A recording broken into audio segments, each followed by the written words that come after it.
2 weeks into spring training and 3 until the regular season. What do we know about the Guardians? Everything and nothing at all. Tanner Bobby the Guardians, and you're listening to Locked On Guardians. You are Locked On Guardians, your daily podcast on the Cleveland Guardians. Part of the Locked On Podcast Network, your team every day. Welcome on into today's episode of Locked On Guardians.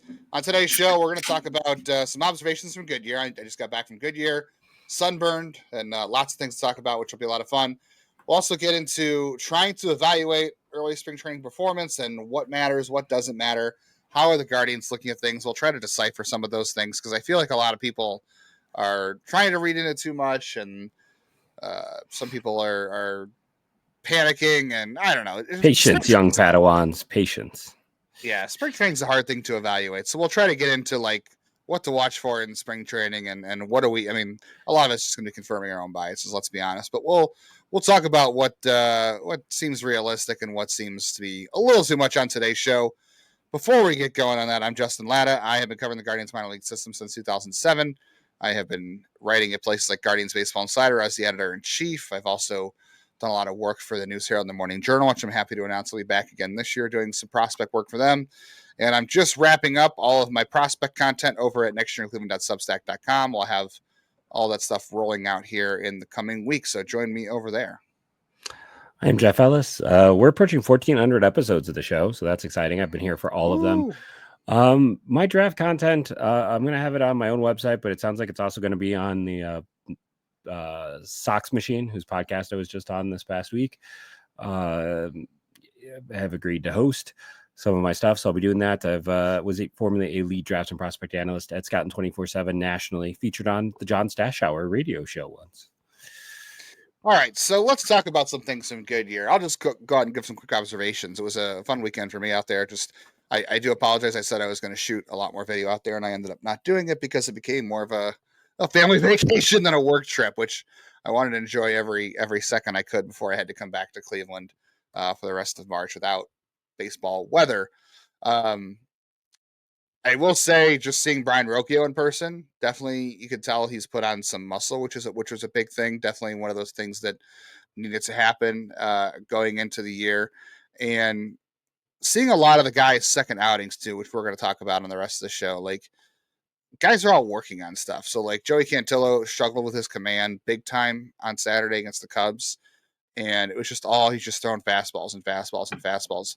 And that's either because A, he couldn't spot it and he was trying to get back into the count, or B, just trying to work on fastball command because it was his second outing.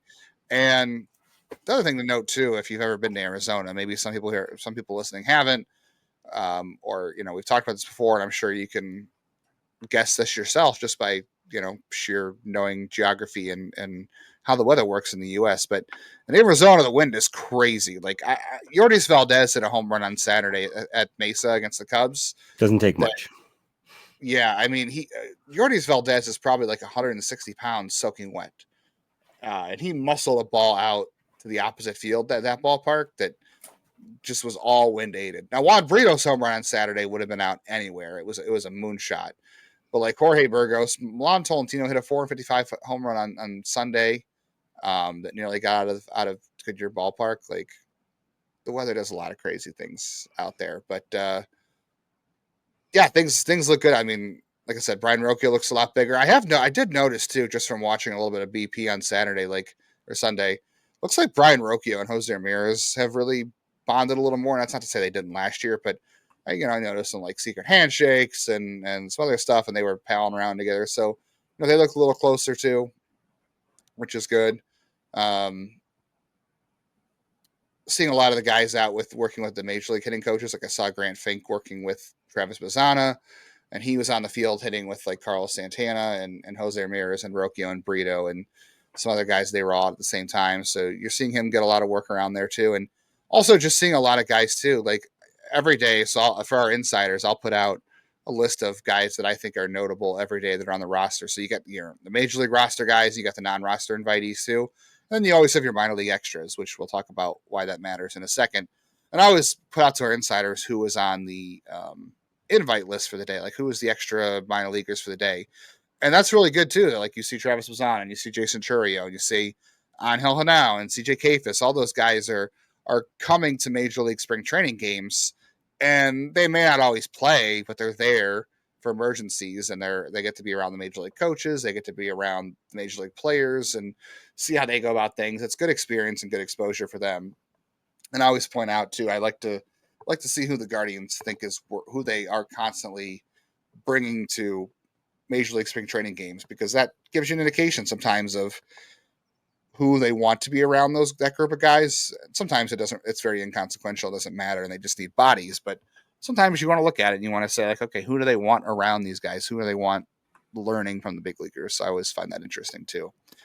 As far as like spring training evaluations, like, the Guardians are 2-7 in spring training. And I've seen a lot of talk about like, oh, this team's not doing well and things look bad. And McKenzie's second outing was bad. And there's a little bit of difference between that and like Joey Cantillo's second outing struggling, and Slate Ciccone had a rough second outing, even though his first thing was really good. And, like the stats don't matter, right? Like we know, I think we know this too. Yeah. Stats do not matter in spring training because like Bobby Bradley, like you brought this up off the air, Bobby Bradley, spring training hero. Bradley Zimmer, like one of the mayors of Goodyear Ballpark.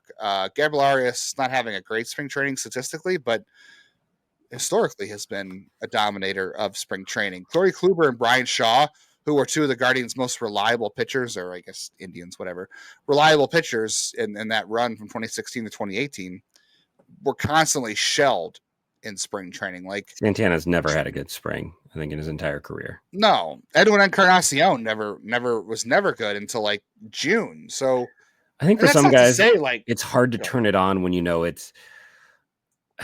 it's borderline practice. Like, and there's value in spring training. But the other thing I want, really, listen, reps are important. First time I've ever said that, by the way. Listen, reps are important. Guys need reps. They, getting in rhythm with each other is important, especially for new guys in new positions. But it's about the reps. It's not always about the performance. And two big points, just I'll throw out there and then I'll be quiet, is one, if you were like knee-jerk reacting after 9 games during the season, we'd be the first to tell you like that's too small of a sample size. It's not enough to really form a full opinion. Actually, 3 points. 2, something we brought up a ton last year, which is no matter what happens in the spring, they're not going to throw out like years of scouting reports and data for 1 month of performance, especially when like you said, Lane Thomas is absolutely, has some of the best stats in camp, but he's basically faced the equivalent of AA pitching the entire time. That's, Baseball Reference has a, level of it. There's so many guys who are in spring training who will never get to the big leagues. Like this is the closest a lot of guys ever get to the big leagues. And you can look at Cleveland's non-roster invitees to see that. And then, the last point is teams are looking for specific things. I don't think we know we know to a degree what it is, but no one's making the team because they hit 400 in spring training. Like that might help, but it's not about pure performance because so much of it is against lesser competition. And like pitching wise, guys are working on things. They're not going out there trying to dominate. They're working on refinement. They're working on targets. It's borderline practice. Yeah, that's fair for sure. I mean, look, if it only mattered for the hitters, spring training would be like 2 weeks. It'd be over by now. Yeah, maybe 3 weeks. Because really, what you're doing early on is you're building up reps, right? Like none of the starters have played 2 days in a row at this point, as far as position players. Some of the guys have played at like a position on Saturday and they DH'd on Sunday. Like Juan Brito played second on Saturday and DH'd on Sunday, or played second Sunday and DH Monday, whatever. A lot of the guys haven't played 2 days in a row. A lot of them haven't had 4 at-bats yet. So they're still, building up to the regular season. So, like, I know I saw some people saying, should we be concerned that someone like Jorge Burgos has more at-bats than Tyler Freeman? And it's like, that doesn't matter because you're getting those guys are coming in at the end of games just to finish up because the starters are getting 3 at-bats and they're that leaving happens every year too. Just to go play golf. Yeah. So, yeah, that's common too.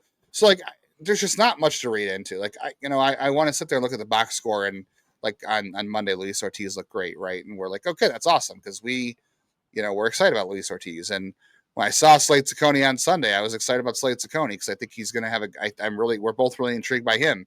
And he had a really great first inning. And I'm watching him and I'm like, a lot of the things that you want to try to find to take away from spring training, you can't actually look at the stat lines. You can't look at the box scores. Like, some of that stuff you can in the regular season to an extent, but in spring training, I watched, Slade Ciccone threw he threw his four seam, he threw his cutter, he threw his sinker. We knew he was adding new fastballs, right? These are new fastballs that he is sort of just now testing out in games. And that's important because Slade Ciccone in major league games in the past has not thrown sinkers and cutters. He's been a four seam guy, and the four seam got hammered last year, right? We know that. So for him to go out and throw two new pitches that he really has not brought into games in the past, that's like worth watching for, but the results don't really matter because, well, I'm not saying they don't matter because I don't want to sit there and say, well, this guy threw 10 cutters over the plate and 4 went over the fence or something. I'm not saying that's what happened to Ciccone, but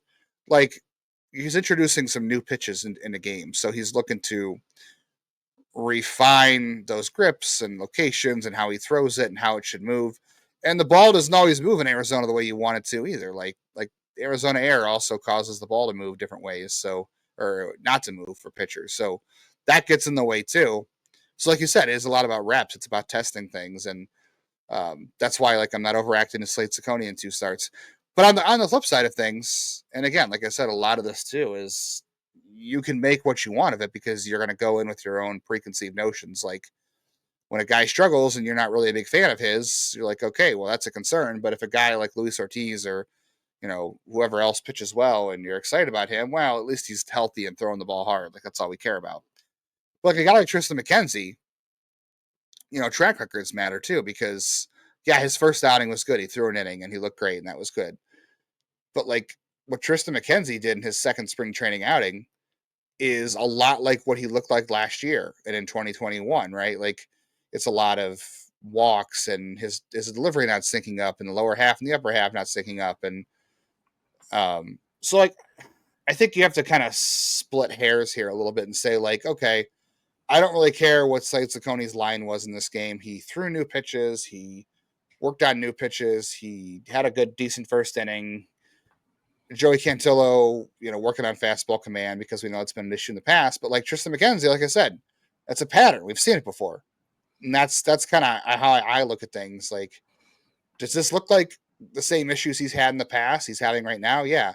And we don't have anything to go on in Slade Ciccone because he's new to the organization, right? But like if you're seeing the same struggles in a guy like McKenzie, that's one thing. But like when it's a minor leaguer hitting a home run or Slade Ciccone throwing a new pitch or Luis Ortiz just getting reps in and throwing hard, like that's a whole different story. So I guess all that is to say is like it's a case by case basis, right? It's not just a blanket thing, and but samples are very small. But when it's track record, it's a very different story. I feel like for me, it's like any spring, it's any preseason game. Like how much do we really put into any preseason experience? And especially in baseball, it's such a small sample. It's reps, it's practice. It's just a touch more than practice on a field. It is about seeing guys improve on what they're trying to do. But I think it is in general, it's much ado about not much. That begs the question, what are the Guardians looking for? Because we know that they're trying to figure out who their opening day second baseman is going to be. And we think they're looking for 1 or 2 starters, and they're looking to fill bullpen roles. So let's try to figure out what the Guardians actually are looking for if stats and performance really aren't the true evaluation tests we think they are on the rest of today's Locked On Guardians.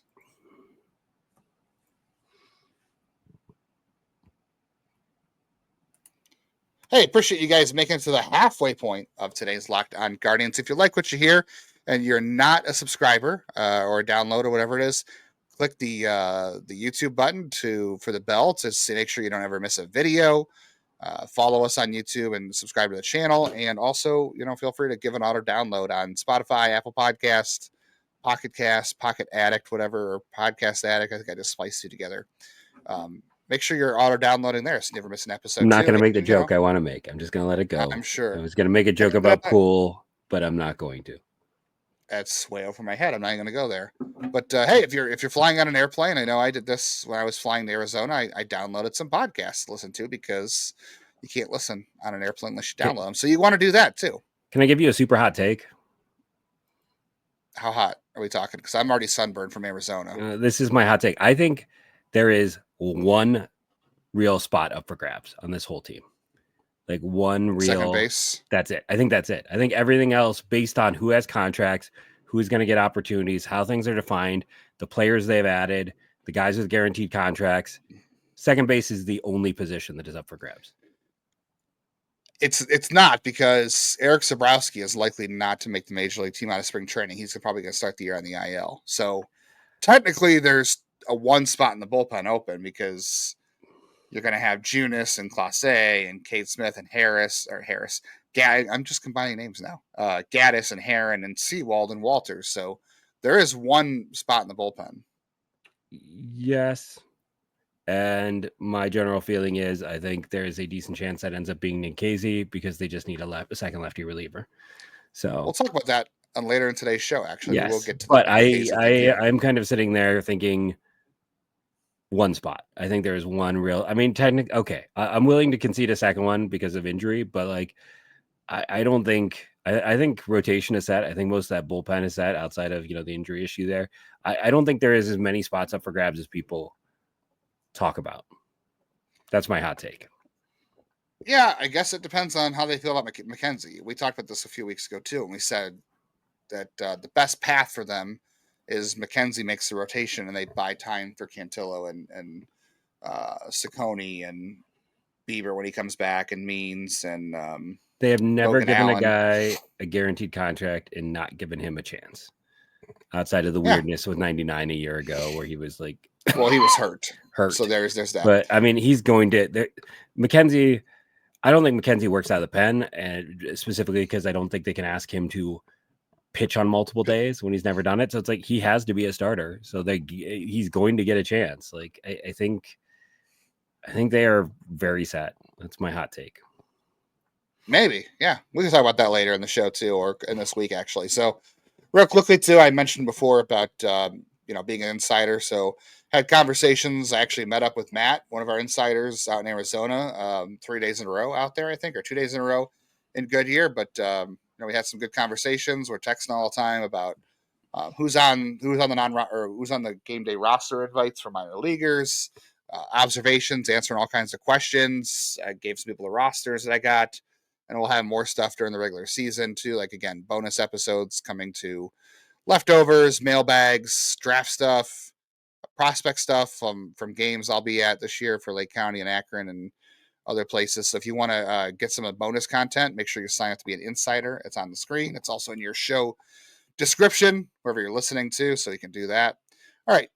What are the things the Guardians are looking for? Because we sat here in the first half of the show and we said, well, the stats don't matter. They're all made up. It's like, whose line is it anyway, right? It's spring training.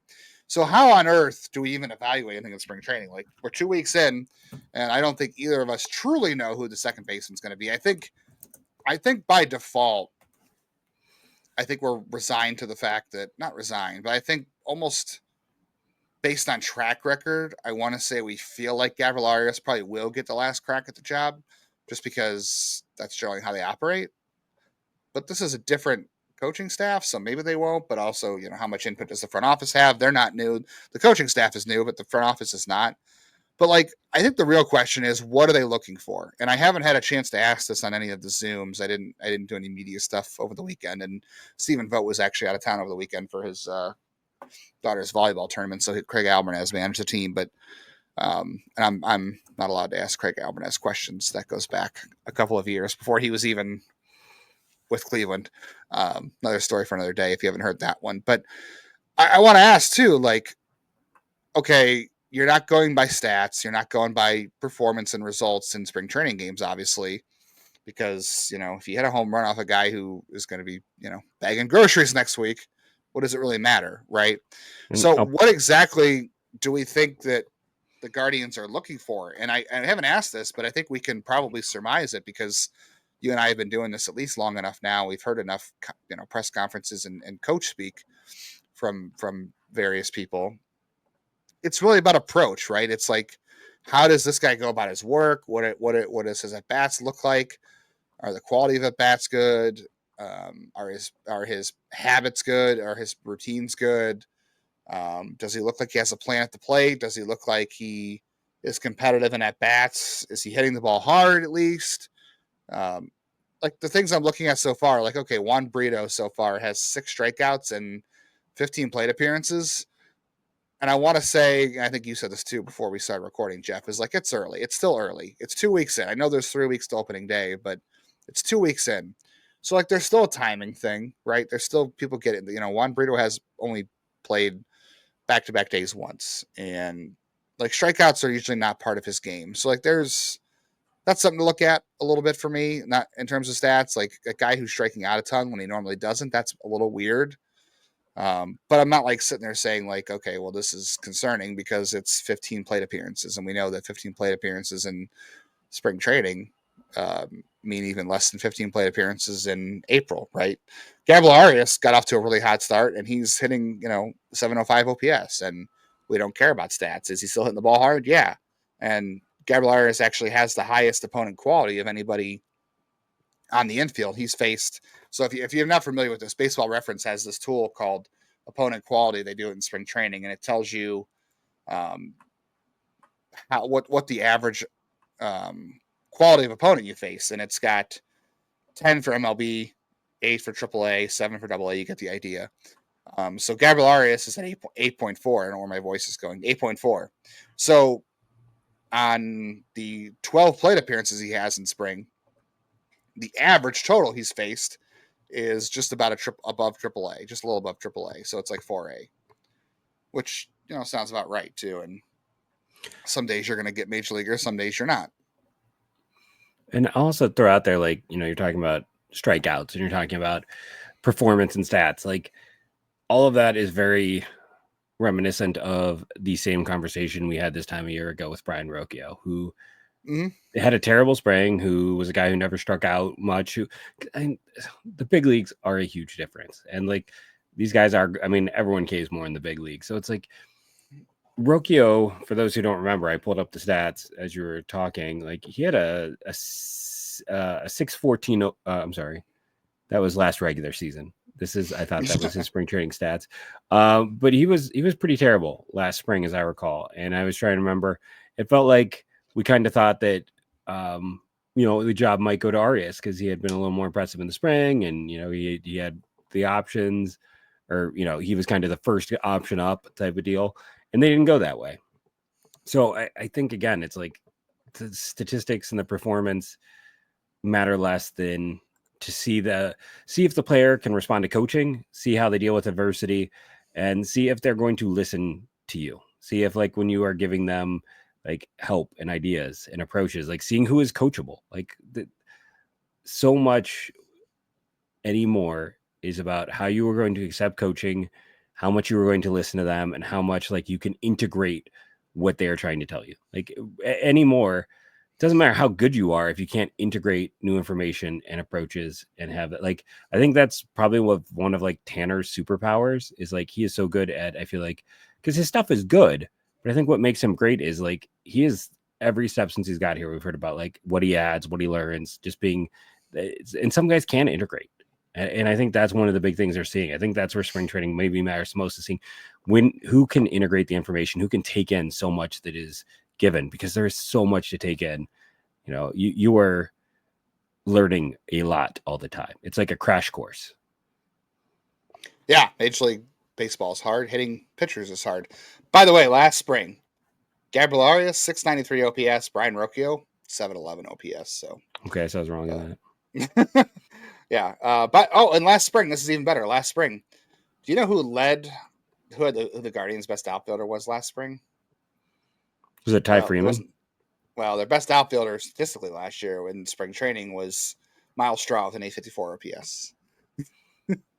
So that's a great comp for all this conversation. But no, I think that generally, like, a lot of like I said, it's a lot of coach speak and a lot of, and you have to watch for how they're playing guys too. And we'll see when guys start getting back-to-back days and they start getting 8 plate appearances over 2 games. And how they're, I guess, too soon to sit there and say like, well, Juan Brito is struggling because he's striking out more than he normally does. It's 15 plate appearances and he has like 6 back-to-back games because they haven't played full games yet and they haven't played full back-to-back games. But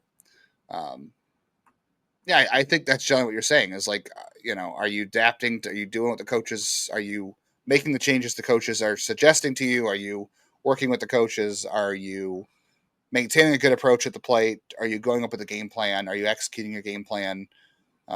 Because we've seen a lot of that in the past too. Like sometimes, you run into bad luck, even in spring training when the ball flies for hitters and flies off the bat. Like you have to show that you have a game plan at the plate and you're sticking to it and you can execute your game plan. And that may not always lead to results, but I don't know. I'm also very unsure of how they will determine. Like we haven't seen anybody ask this. I haven't had a chance to ask it on one of the Zooms, but like I really am wondering what they're looking for, and that's generally what I think they are. Is they're going to say is approach and making adjustments and having professional quality at bats and executing a game plan. And will that be the ultimate determiner of the second base job? I don't really know because, like, I feel like I am conditioned to say like it probably goes to Arias just by default. But if that was the case, I think I also probably said that last year at shortstop, and that was not the case. So that may not be the case this year either. So, I guess we'll see on that. All right, we'll talk more about spring training stuff. We'll talk about a Chase DeLauder update at the end of this one. We'll talk about Doug Nikhazy. We'll talk about the Guardians broadcasts. And we will talk about what else is coming your way on Lockdown Guardians this week. Well, we know in the fourth quarter, we know when the game tips off, the NBA action is just getting started. There is no better place to get in on the action than on FanDuel, America's #1 sportsbook. With FanDuel, you can place live bets throughout the game. So even if you miss the opening tip-off and you want to bet on the fourth quarter comeback, you can stay on the action. If you're looking for a bigger payout, who isn't? You can even combine your live bets in the same game parlay. That's what I always do on FanDuel. I always like to do the total line score and the over under, and I would like to throw a few prop bets on there as well. Cavs are in action against the Bulls tonight. If you want to check that out, I know the Cavs, last I checked, were favored by 12, so they're giving up 12 to the Bulls. If you want to go over to the AL Central division race until action gets started, the Guardians, 4th, according to FanDuel, plus 310. Twins plus 210. Tigers plus 250. Royals plus 280. So they're all pretty close. The Twins, though, are very much the favorite in the AL Central, according to FanDuel. Right now, if you're a new FanDuel customer, you can get $150 in bonus bets. If your first $5 bet wins, just visit FanDuel.com to join today. That's FanDuel.com for your shot at $150 in bonus bets. Make every moment more with FanDuel, the official sports betting partner of the NBA. All right, thanks for listening to us today. We are free. If this is your first time here, we are free everywhere you get podcasts. We're on YouTube, obviously. We appreciate having you here. If you're an everydayer, we appreciate you. We thank you, Matt. It was good to catch up with you out in spring training. Hope to have more chats throughout the year as well with other our insiders and all of our subscribers. All right, so how long do you think, since you're saying that there's only one spot up for grabs? Like, so full disclosure, Carl Willis talked the other day. There's a lot of conversation about Doug Nikhazy. Carl Willis said the other day that Doug Nikhazy, like he said, it was not a stretch of the imagination or something to say that he could be a guy that makes the team out of spring training because they're not going to have Eric Sabrowski. And I think as much as I like Doug Nikhazy in the past, I think we all agree that the bullpen long-term might be the best place for him. I'll be curious to see. He is being stretched out as a starter, so I'll be very curious to see how they would navigate that. So do you think it's what do you think we find out about first? Do you think we find out about the second base job first? Do you think we find about the final version of this pitching staff first? And you're muted, so you're fired. I was muted for coughing's sake. I think we found out about the bullpen because here's the thing: like when it comes to Nikhazy, I think he's a reliever all the way, and that's kind of where I've been almost since they drafted him. Like I think he has a chance as a fifth starter. But, like he was a reliever in college. I think that's probably his best outcome. And like I know some people like talk about like there's a reason Logan Allen was paid more than him coming out of school. Like Logan Allen has always been the higher rated guy. I just think McKenzie stuff will play up more in the pen, and I think they want 2 lefties. I think that is a definite thing, and I think it's just natural. Like if he was this slam dunk starting pitching prospect, he would have debuted last year when they desperately needed arms. I'm not saying Nick Casey specifically. I'm saying like this pitching staff. When do you think we'll see the announcement on that? Because like Craig Alvarez was saying in some stuff this week that they're not anywhere closer to making like roster. I've seen roster cuts on their teams.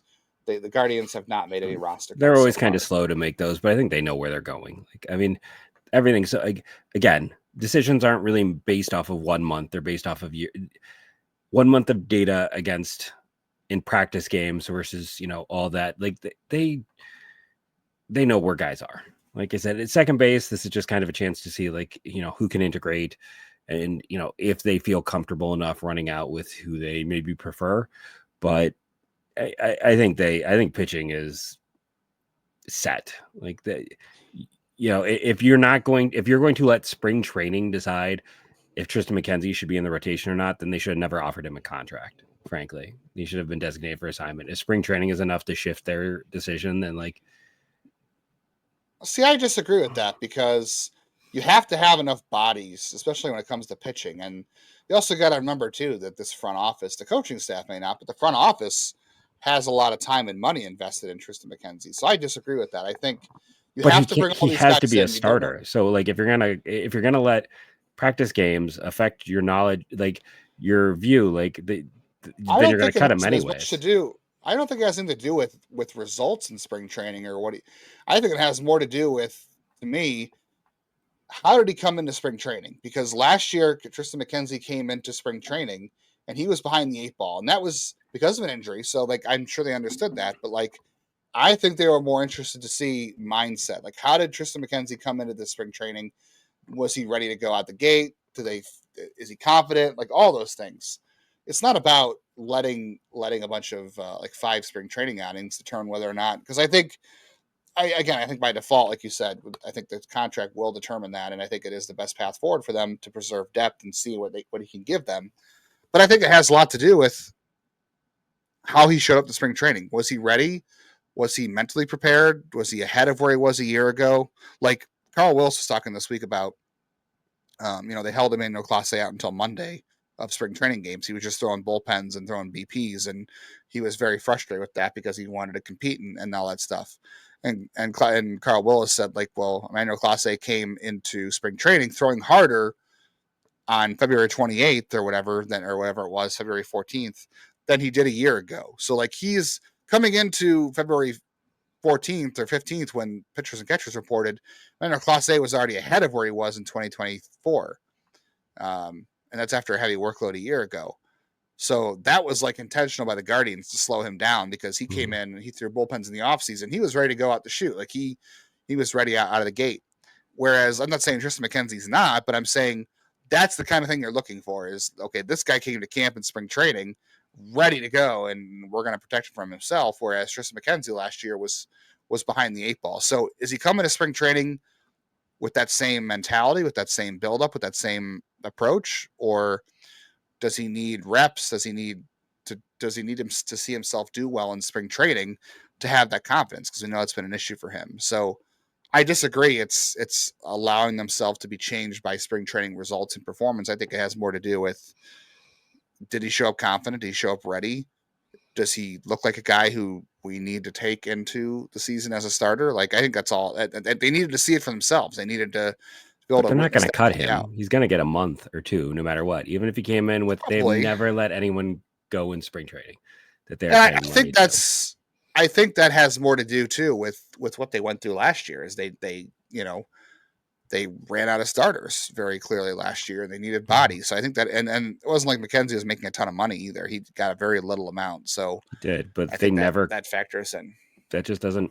I think he could have come in and Triston McKenzie, even in the minors, had struggles with consistency, and like we've seen him in the big leagues. Even before this, like all those issues have always been there, and I just feel like they brought him in to see how it's going to go, and he's going to get till June 1st because that's how they operate. Like that is how. That's what I just said. That's what I just said. But I just don't. I don't think spring affects it. I guess is the difference. I don't think that anything he does in spring affects once the choice was made to keep him on roster, I don't think there's any way that he is anything but their fifth starter going into the year. Well, it's the same thing as I said about, like we said about Juan Brito. Like, are you coming in and taking coaching? Are you making changes? Are you bringing a good approach to the mound, like the play? It's the same thing. It's the exact same thing. All right. So when do we worry? Like, when do you worry in spring training? I don't worry at all. I mean, if Triston McKenzie were to go out and have like the rest of his outings look like the last one, then yeah, you sit there and say clearly things haven't changed. But like, if Luis Ortiz is getting shelled for a couple more outings, he didn't on Monday look fine, but like, I'm probably not going to worry just because it's too new and because maybe I don't have a bias against him either, and I want him to do good. But I don't know. It's very hard to believe that Logan Allen threw 18 innings in spring training last year, and obviously didn't have a good year. None of us were worried about that based off spring training. So I don't think there's ever a good time to worry about things because you just don't know. Like, Tanner Vibey threw 18 innings in spring training last year at a 4 ERA. He had a pretty good year, right? Carlos Carrasco last year, 14 innings, 9 strikeouts, 6 walks. Not great. 2.57 ERA. We thought, oh, well, maybe this guy will turn back the clock and help this team out. He pitched innings, but he didn't really help the team out. So there's no good time to sit there and say, like, well, we're 4 weeks into camp and this guy's struggling, or this is happening. This isn't happening. I think you really have to just, again, watch, pay attention to what's actually happening, not stats, but who's facing who and who's executing this. And all, some spring training stuff is dumb luck, both bad and good too. So speaking of being worried, so Stephen Vogt told reporters on Monday in Goodyear that there would be an update on Chase DeLauter in the coming days. He's asked about when he get into games, and didn't say about when he get into games. He just said that we'll have an update in the coming days on Chase DeLauter. So stay tuned sometime this week to confirm Chase DeLauter exists. I was told he does exist when I was down in Goodyear. I was asking about him, and I jokingly said, "Hey, he's not in a walking boot, right?" And someone said, "No, he's fine." So I'm gonna assume that means he's not in a walking boot. That's what I took away from that. So I don't know. So yeah, stay tuned for that this week. That should be an interesting update.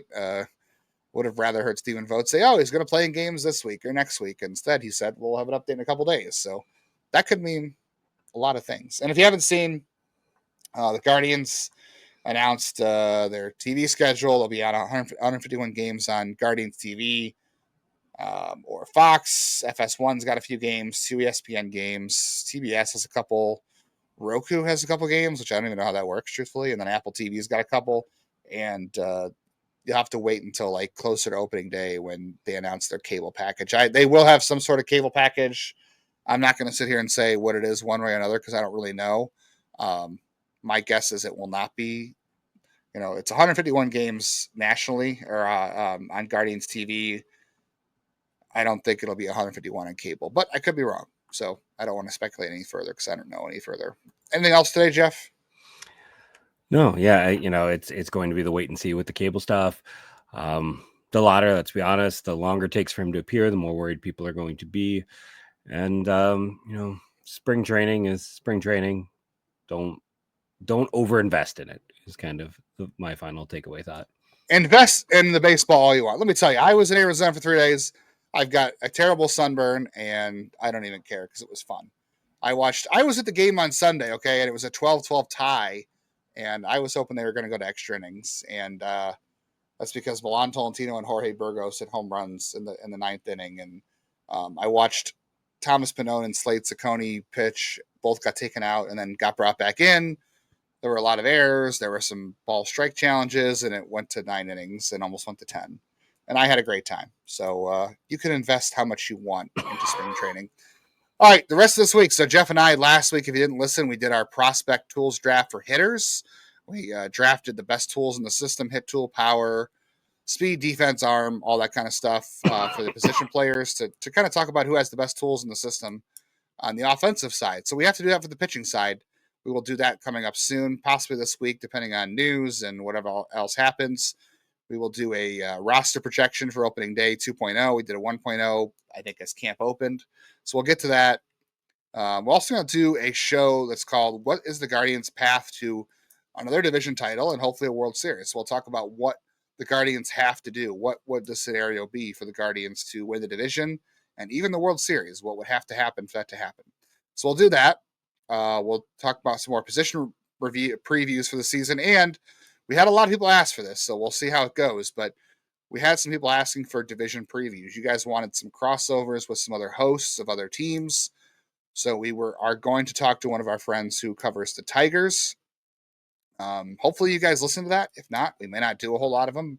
Really depends on the reception from the audience. But we had a lot of people ask for division previews with insights from other teams. So we'll do that, and we'll see how that goes. So all that coming up this week and next week on Locked On Guardians. Lots to stick around for and stay tuned for. We appreciate all of you, all your support, all your subscriptions, all your texts, all your comments, all that kind of stuff. We love this community. Otherwise, it'd be Jeff and I talking to each other randomly throughout the night. You're muted, so that's good. Thank you for joining us. Remember to rate and review, download daily. It helps. And go Guardians, go.